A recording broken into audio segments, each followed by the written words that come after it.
Hello students, today we are going to discuss about techniques of teaching print to children with low vision.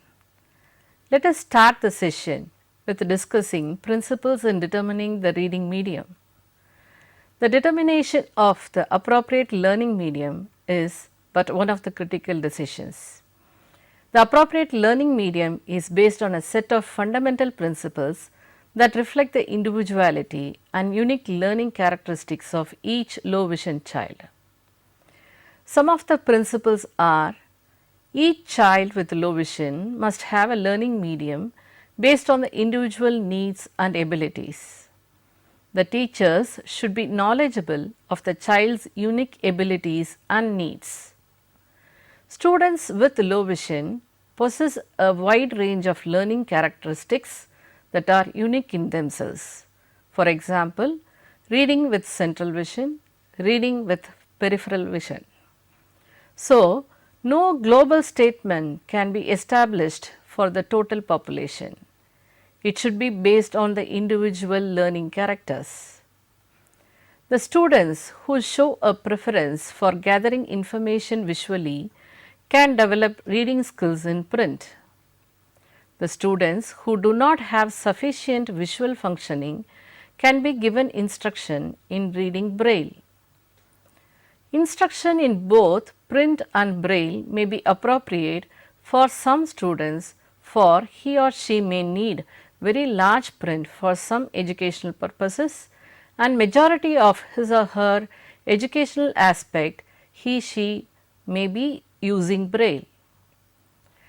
Some children may use print in daytime for short duration and braille for night time. Some students may read print but cannot write print. They can be allowed to use both methods. The determination should be based on the student's unique sensory capabilities, ability to receive information through sensory channels, stability and prognosis of the eye condition. The decision should not be on arbitrary criteria such as visual acuity or legal blindness. Each student with low vision should be assured that decisions regarding the learning medium are based on the sensory or overall visual functioning. The teacher who determines the medium should have professional training and professional judgment. The professional involved in the education of the children with visual impairment should realize that the children should have communication ability to assure independence and privacy. The teachers and educational team should have professional judgment in matching the appropriate learning medium with the child's individual sensory and learning capabilities. Now, we will discuss on visual reading. In low vision services, reading print is the specific goal of the low vision persons. When a low vision person considers reading as a task, that may occur even as close as half an inch from the eyes. The test is to differentiate between those people who can see normal print, those people who can read large print unaided, those people who require magnification devices are able to read very large print, those unable to read print with magnification devices or need braille. Independent visual reading. A child who is ready to begin reading will still need visual training in addition to techniques used in reading. We can discuss some of the activities to foster visual reading. Activities to promote association of word symbols with objects and action pictures. Use pictures of previously recognized objects accompanied by appropriate words. Teach related words to pictures. Play a variety of games in which children match words to pictures using picture cards and word cards. For example, you can give picture and word cards of flowers, fruits, vegetables, animals, birds and make the children to match them. Affix labels to things in the classroom. The children may be asked to read what is written in the slip and take it to the place or object and fix it.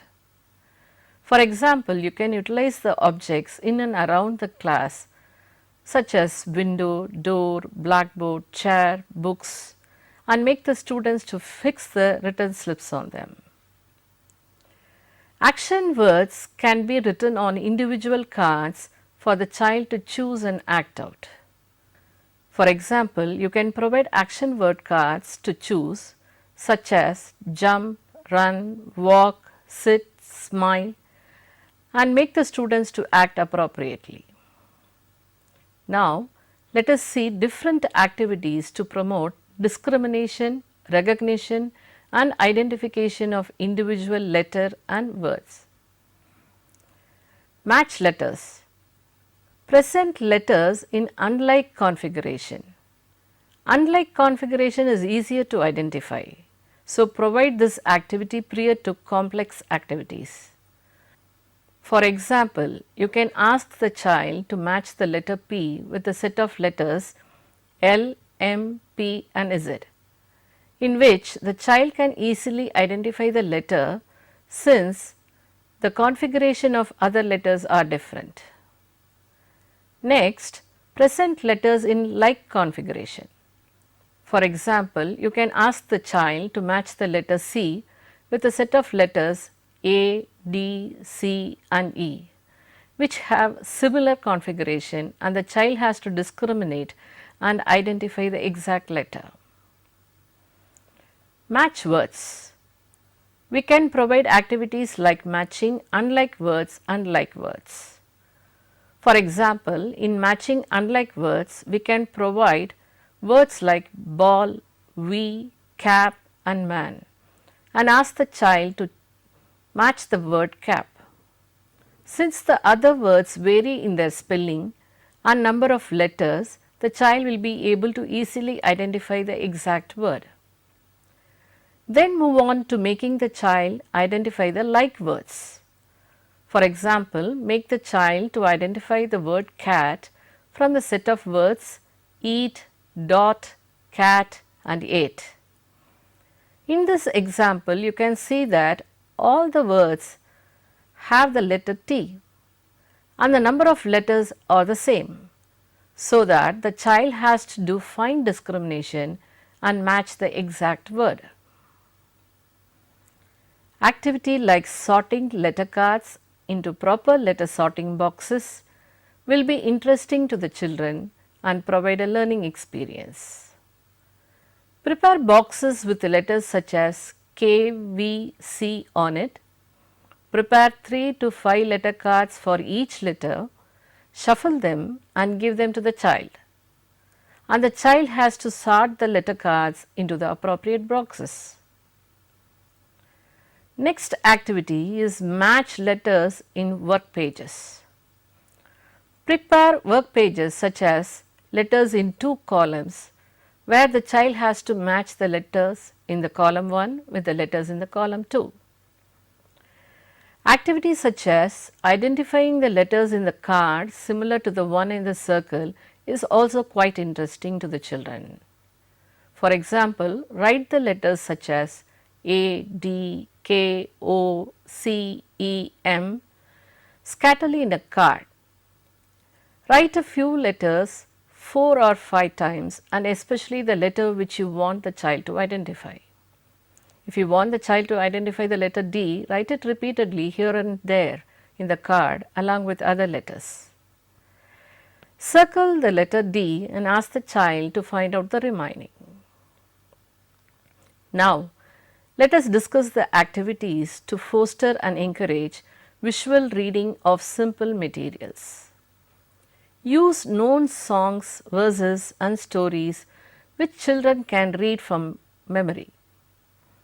Make flashcards of words taken from the song or story and make the child build sentences. For example, in the story Thirsty Crow, prepare flashcards such as crow, thirsty, forest, pot, water and make them to build sentences like the crow was thirsty, the crow found a pot with water. Begin using textbooks. provide a story time. Children listen to a story told by teacher or by an audio cassette. When they have completed listening, the child can follow reading the same story. Activities to increase reading speed. The slow reading rate attained by most children with impaired vision is a major frustration.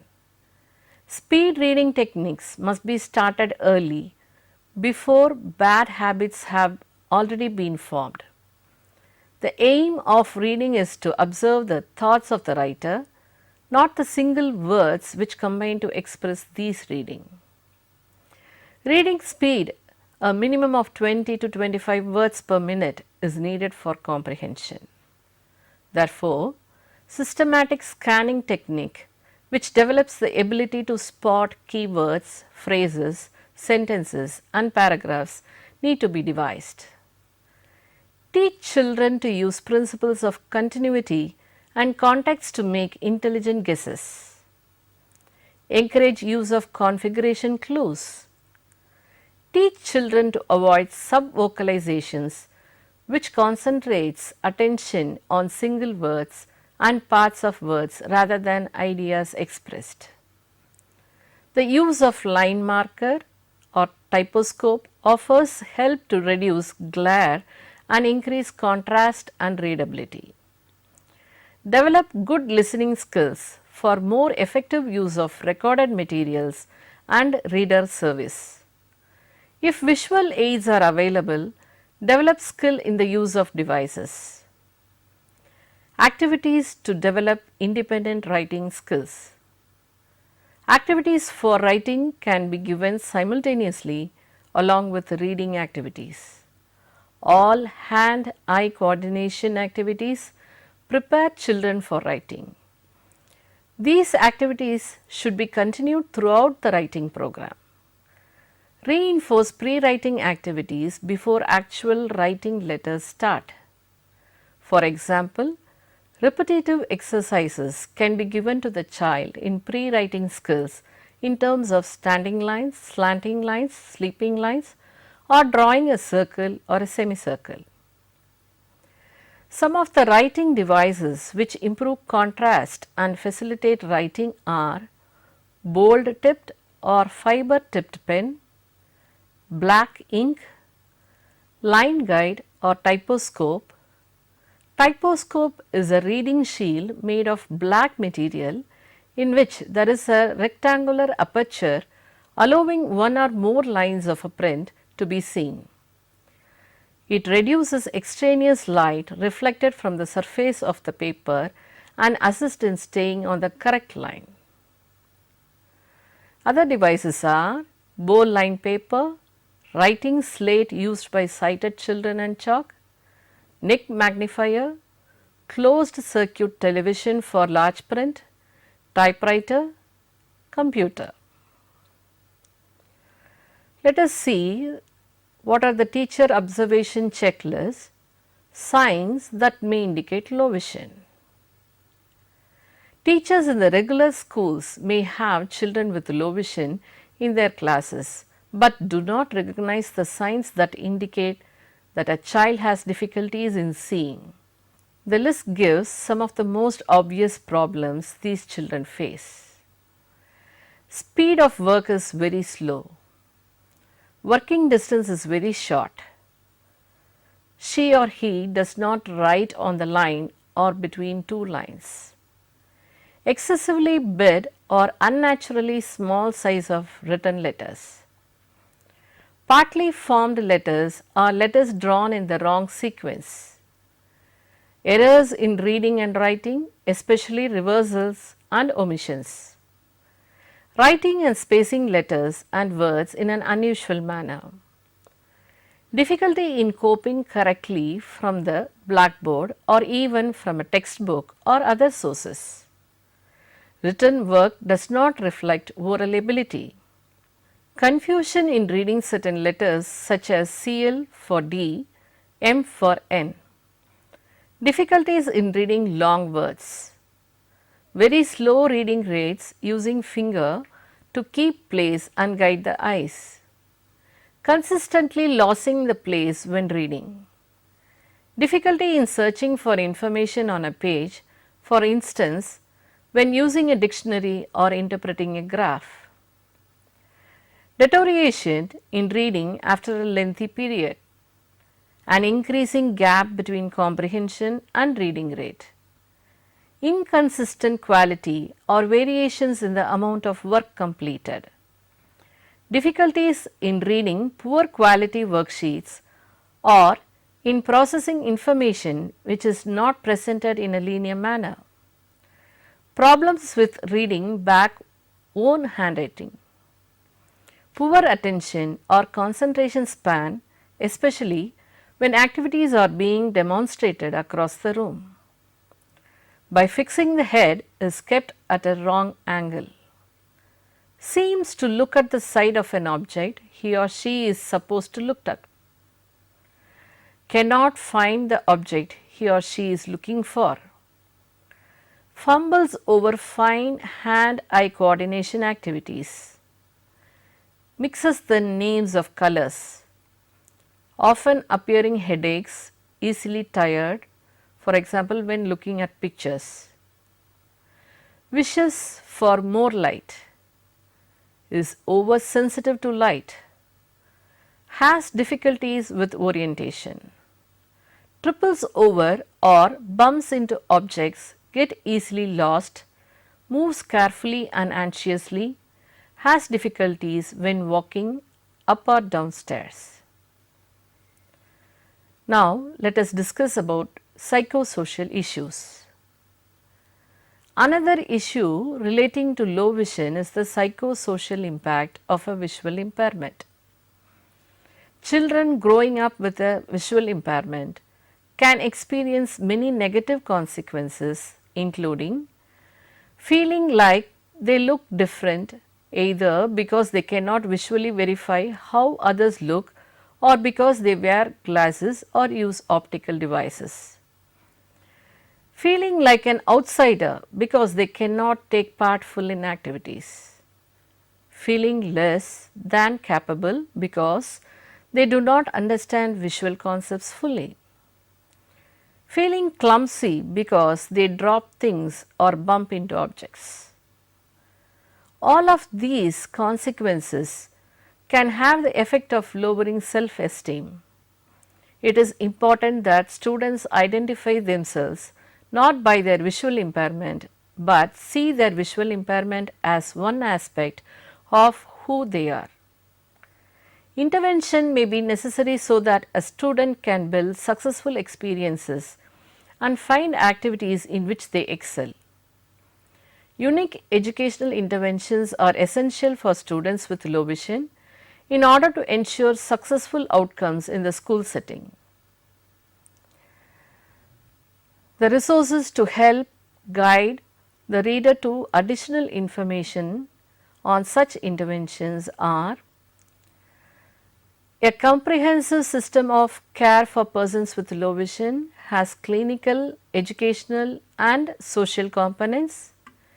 It ideally starts by locating persons with visual problems and referring them to eye care or clinical vision services. Some children with low vision are taught to read braille unnecessarily. This child is clearly able to see the braille dots on the page, and with the refraction and or the provision of low vision devices should be able to read normal print. The low vision children should be encouraged to effective use of their best vision. This can involve their learning to write at closer distance, to use magnifying devices or to use creative strategies to determine what is written on a blackboard, such as making a child seated nearby to read aloud while the teacher writes. This training is important as it enables children to attend local schools. Inclusive education programs are one way of achieving many of these social and educational components of care for children with low vision. A major obstacle to the provision of low vision services is a lack of coordination between eye care services and education or rehabilitation services. Each believes that the other will arrange for children to come for an eye examination and or clinical low vision care or ensure that they obtain the surgery and or spectacles needed. It is vital for staff in eye units to ensure that children with low vision are treated and managed appropriately. In situations where the eye care service provider is unable to do this, education programs must take responsibility. Caregivers, school programs and community based rehabilitation programs often give cost as a reason for a child not receiving the clinical components of low vision care. However, transport cost, hospital fees and the cost of a pair of glasses compare well to the long term cost of interventions such as enlarging print using photocopiers, the use of braille and education in a special school for children who may not actually need them. So, it is crucial that eye care providers, community workers and teachers should firstly direct their efforts towards organizing access to eye care, then towards providing surgical and optical interventions, and lastly towards determining what educational support is needed by a child with low vision. Now, let us discuss about refractive correction. To get optimal level of visual functioning and acuity, clarity and efficiency, a full examination must be performed. This involves an ophthalmological investigation, refraction, full examination of the back of the eye to determine the condition of the eye and evaluating the proper prescription need of the individual. Refractive errors are reflected in the wider community, but are represented different configurations in the low vision community. The correction of the refractive errors is the first step to be considered. For correction of refractive errors, the lenses prescribed are short-sighted, myopia require a minus lens to negate the effect of myopia, may need stronger glasses every 1 to 2 years from 10 to 12 years. Long-sightedness, hyperopia require a plus lens. Astigmatism requires cylindrical lenses.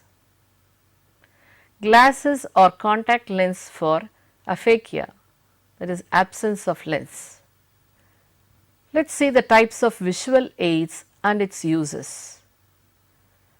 The types of visual aids and its uses are telescopes, handheld monoculars, bioptic Keplerian and contact lens telescope. Uses are reading chalkboard, seeing faces, bus numbers, street signs, watching television and sports events. Visual field expander, reverse telescope, Fresnel prisms. The uses are mobility and orientation. The next one is pocket scope, which provides light amplification under dim photopic conditions. The use is to alleviate symptoms of night blindness in retinitis pigmentosa. The next aid is spectacle aids, high power aspheric lenses and spaced lens system. The use is for long term reading sessions, writing tasks, need work, reading invoices. The next device is magnifier, handheld and stand. The uses are for short spotting tasks, mail receipts, phone numbers, addresses, labels, prices, dials, gauges, measuring tapes. The next aid is electronic magnification, closed circuit television, split screen for classroom and typing. This is for reading and writing tasks in patients who have smaller fields and needed higher magnification. The next aid is tinted and filtered lenses.